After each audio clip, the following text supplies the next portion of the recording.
Hello everybody, welcome to this channel. Today I'm going to show you how to fix the problem of WhatsApp call not available.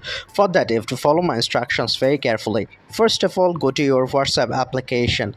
Now click on the three dot button from the top right corner. Then go to the settings option from the last place. Then you have to scroll down and you'll be able to find a button help. After that there are four options like help center, contact us, terms and privacy policy, and app info. Click on contact us. Now you can see that it is written tell us how we can help.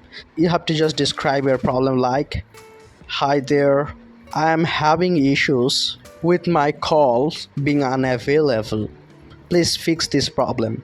That's all. Then click next. Then you can see there are many options here. You have to scroll down to the bottom. At the bottom part you can see a button send my question to WhatsApp support. Click on it. Here it is. You can see that the chat section with WhatsApp support has been created. So you can see that they have also sent you a ticket number, and you can see that they have already sent me a solution. So you have to follow that particular solution, and that's all. If this tutorial helped you, like this video and don't forget to subscribe to my channel.